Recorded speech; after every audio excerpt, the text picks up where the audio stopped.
Oi!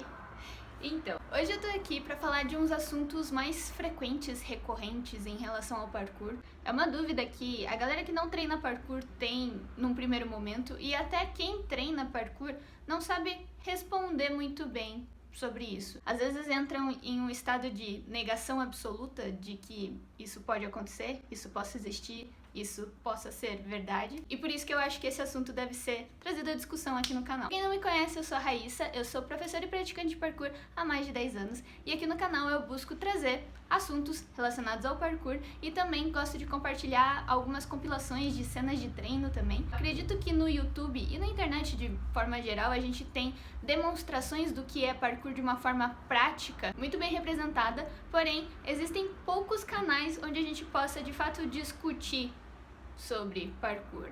Parkour é perigoso? Antes da gente entrar na questão se o parkour em si é perigoso ou não, eu gosto de trazer umas definições para vocês. Primeiro, o que é perigo e o que é risco?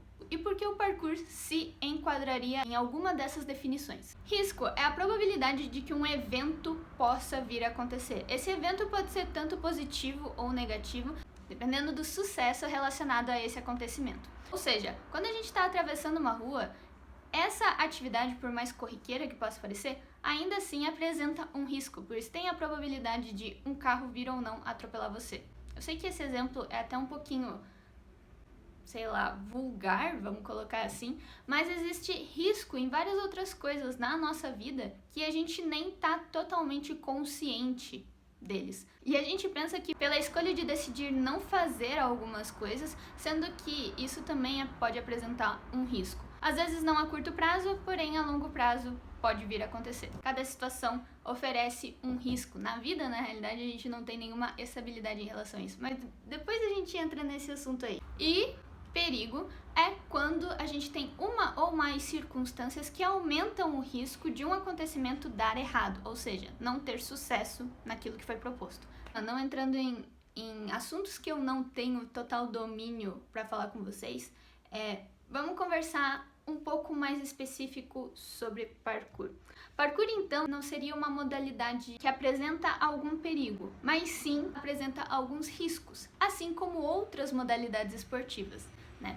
Quando a gente pergunta se parkour é arriscado, se parkour é perigoso, o que de fato as pessoas estão buscando perguntar, que é relevante para essa curiosidade, é de que se no parkour a gente se lesiona e se de alguma forma o parkour apresenta algum risco à nossa integridade física e à nossa integridade de saúde física. Às vezes até se é provável que no parkour a gente apresente algum risco à nossa própria vida. Então, quando me perguntam se parkour é perigoso, eu geralmente respondo que não. Busco sempre amenizar e controlar o máximo possível das consequências às quais eu estou me expondo ao risco e também dos meus alunos. Porém, eu não posso garantir que todo mundo pratique parkour da mesma forma. É óbvio que às vezes acontecem alguns acidentes, é óbvio que existem pessoas que já sofreram lesões graves no parkour, apesar disso não ser uma regra, apesar disso não ser a maioria.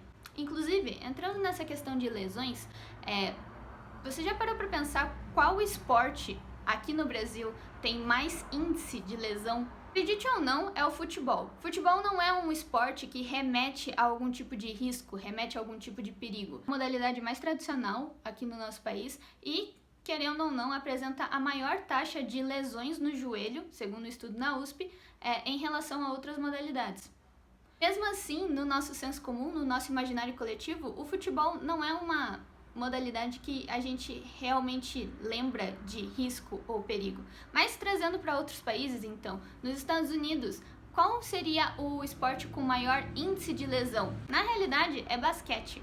Também outra modalidade que a gente não pensa que vai ter algum tipo de risco acentuado ou que seja de fato perigoso, mas os dados indicam isso. Uma forma que eu gosto de pensar é que na vida a melhor forma que a gente tem de controlar ou de amenizar algum tipo de risco, algum tipo de perigo, é de fato tomando consciência das consequências que as nossas atitudes têm.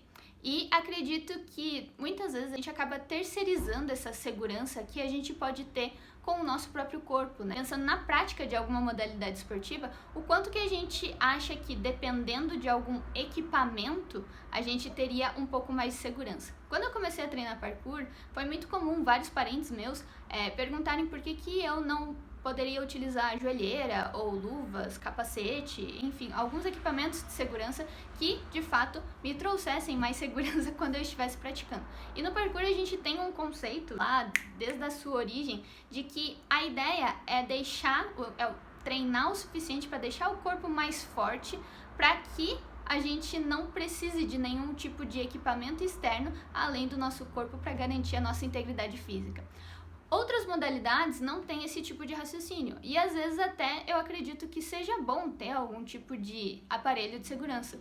Não acho que você precise fazer algum tipo de free solo para provar para alguém que você tem total responsabilidade da sua integridade física. Dependendo da modalidade, a gente pode controlar sim a partir da nossa rotina de treino.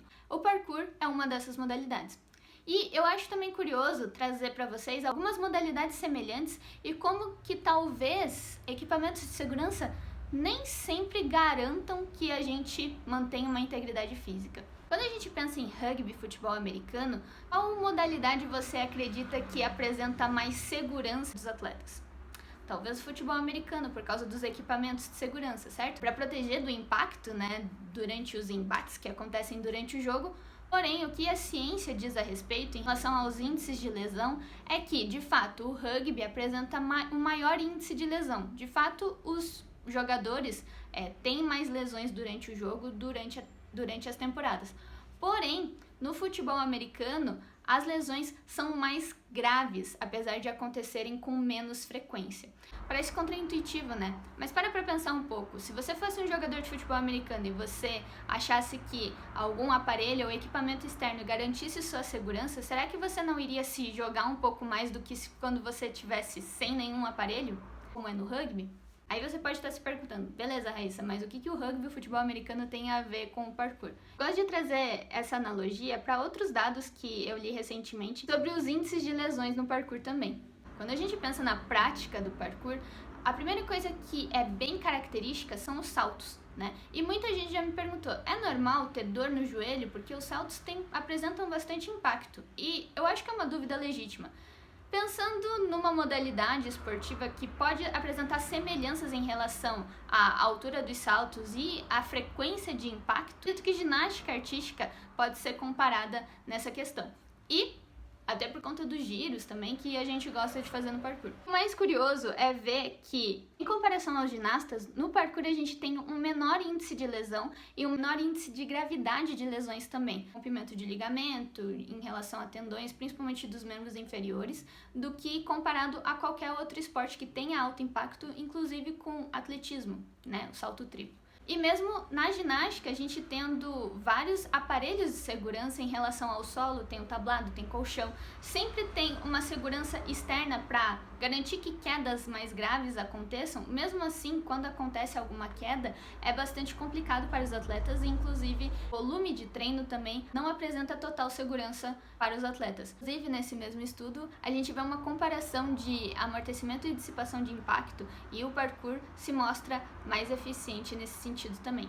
Então, eu trouxe todos esses dados e esses questionamentos para responder a pergunta do começo do vídeo. Parkour é perigoso? Percebo que por não terceirizar a nossa segurança de integridade física, a gente acaba se tornando muito mais responsável por ela e até diminuindo a probabilidade de que algo ruim aconteça, ou seja, diminuindo o risco que algo ruim aconteça. Eu acredito que na vida a gente não está protegido de nenhum risco, né? A gente só de estar vivo, só de bastar existir aqui no planeta, a gente está a todo momento vulnerável a riscos ou a curto prazo ou a longo prazo. E talvez ter consciência e se sentir no controle da maior parte deles possa ser uma alternativa para uma vida mais segura até, talvez. Ficou filosófico, né? O que eu quero dizer é que quando a gente está treinando parkour, justamente por não depender de nenhum fator externo para ter sucesso nos movimentos que a gente faz, a gente tem que estar totalmente focado e concentrado no momento presente. Inclusive, a gente lida com medo, a gente lida com inseguranças e probabilidade de fato de alguma coisa dar errado. Porém, justamente por saber dessa probabilidade, a gente se preocupa em se preparar fisicamente para responder da melhor forma possível. É claro, às vezes a gente não controla tudo, porque somos humanos, mas mesmo assim, quando a gente não tem sucesso naquilo que a gente está se propondo a fazer, a gravidade disso pode ser mais controlada justamente por a gente estar esperando, preparado para isso. Enfim, se você gostou desse vídeo, deixa seu like, seu comentário, compartilha para que mais pessoas tenham acesso a esse conteúdo, tenham consciência dos riscos que vocês estão se expondo, porque querendo ou não é a melhor maneira da gente lidar com eles. Falou!